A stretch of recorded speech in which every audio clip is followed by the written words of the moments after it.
ہاں جی، کسی طرح بھی اسے جو ہے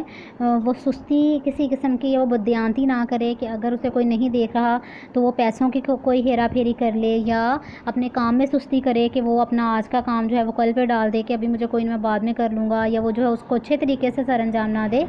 بعض لوگ جو ہیں وہ اس جائز ذریعے کو بھی اپنے ناجائز طریقوں سے مکروہ اور حرام بنا دیتے ہیں، یعنی کہ یہ ہے تو ملازمت ایک جائز ذریعہ روزی کمانے کا، لیکن اپنے بعض رویوں کی وجہ سے یا بعض طریقوں کی وجہ سے وہ اس کام کو بھی ناجائز بنا دیتے ہیں۔ تو ملازمت کی صلاحیت، ضرورت اور کام کی نوعیت کو دیکھ کر اس کا معاوضہ جو ہے وہ مقرر کیا جائے، اور ملازم کا بھی فرض ہے کہ اپنی صلاحیت کو بروئے کار لائے اور اپنے فرض جو ہے وہ خوش اسلوبی اور دیانتداری سے انجام دے۔ اب بیٹا جتنی اس کی صلاحیت ہے، یعنی کہ ایک بہت زیادہ پڑھا لکھا شخص ہے، اس نے بہت زیادہ تعلیم حاصل کی ہے، بہت محنت کر کے وہ جو ہے اس نے اپنا علم حاصل کیا ہے، لیکن اس کو اس کی استطاعت کے مطابق جتنی اس کی صلاحیت ہے اس کے مطابق جو ہے وہ اسے اس کی سیلری نہ دینا، یا جو ہے وہ بہت محنتی شخص ہے، اس نے بہت زیادہ دیر کام کیا ہے لیکن اس کو جو ہے وہ پیمنٹ بہت کم کرنا، بہت کم وقت کے حساب سے پیمنٹ کرنا، یہ بھی بیٹا اس شخص کا جو ہے وہ حق رکھنے کے مترادف ہے، یہ اس کے ساتھ ناانصافی ہے۔ اور خود ملازم کا بھی یہ فرض ہے کہ وہ اس کو جو صلاحیتیں اللہ تعالیٰ نے دی ہے ان کو بروئے کار لائے اور اپنا کام جو ہے وہ اپنا فرض خوش اسلوبی سے انجام دے اور دیانتداری سے یہ کام کرے، یعنی کہ دونوں کی طرف سے، نہ ملازم کی طرف سے اور نہ ہی مالک کی طرف سے کوئی بھی کسی قسم کی کمی رہنی چاہیے، دونوں کو اپنے جو کام ہے وہ اچھے طریقے سے سر انجام دینے چاہیے۔ تو آپ صلی اللہ علیہ وسلم کا کیا فرمان ہے اس سلسلے میں کہ بہترین روزی وہ ہے جو ہاتھ سے کمائی جائے، اور فریضہ عبادت کے بعد اہم فریضہ حلال روزی پیدا کرنا ہے،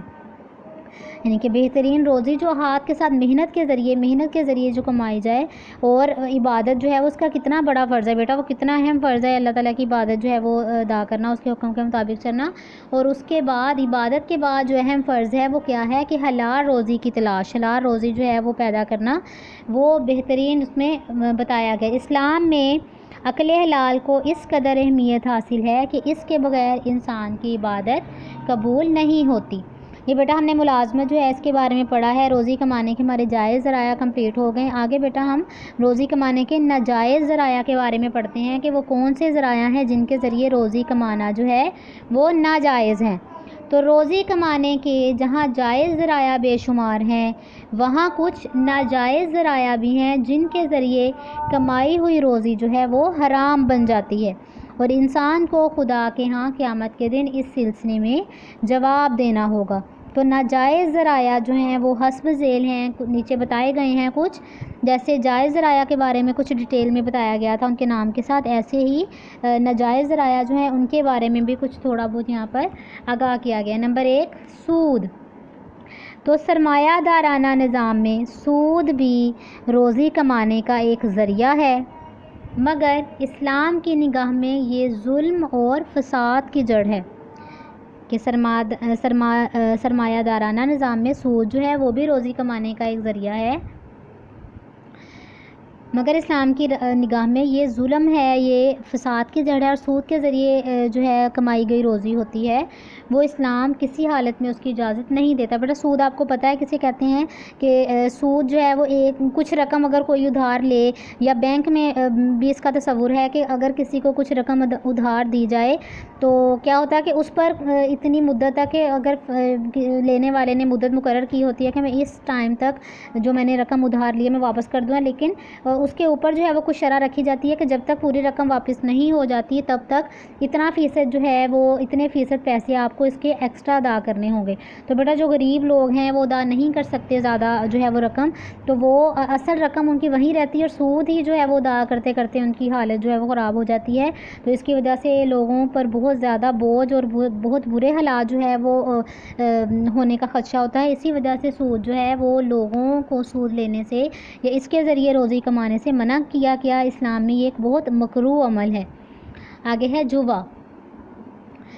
آج کل جوا بھی ایک مقبول پیشہ بن گیا ہے اور روزی کمانے کا ایک ذریعہ سمجھا جاتا ہے، مگر اللہ کے فرمان کے مطابق یہ غلط اور ناجائز ذریعہ ہے۔ جوے میں جو ہارتا ہے وہ جیتنے والے کے خلاف برے جذبات رکھتا ہے، اور جو شخص جیتتا ہے وہ بھی یہ سمجھتا ہے کہ یہ رقم میری نہیں ہے، شاید آج یا کل کسی اور کے حصے میں یہ چلی جائے۔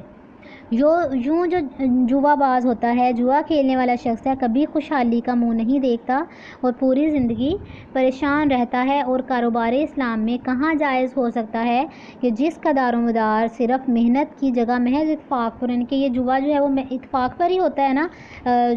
کچھ بیٹا میچ وغیرہ پر جوا لگایا جاتا ہے یا ویسے مختلف اشیاء پر، کہ اگر ایسے یہ کام ہوا، یعنی کہ اگر میچ کا آپ لگا لیں کہ 2 ٹیم میچ کھیل رہی ہیں، تو ایک شخص جو ہے وہ ایک ٹیم کے بارے میں کچھ پیسے جو ہے وہ لگاتا ہے اور دوسرا دوسری ٹیم کے بارے میں، اور وہ دونوں کہتے ہیں کہ ان میں سے جو بھی جیتا پھر جو میچ جو ہے وہ ہار گیا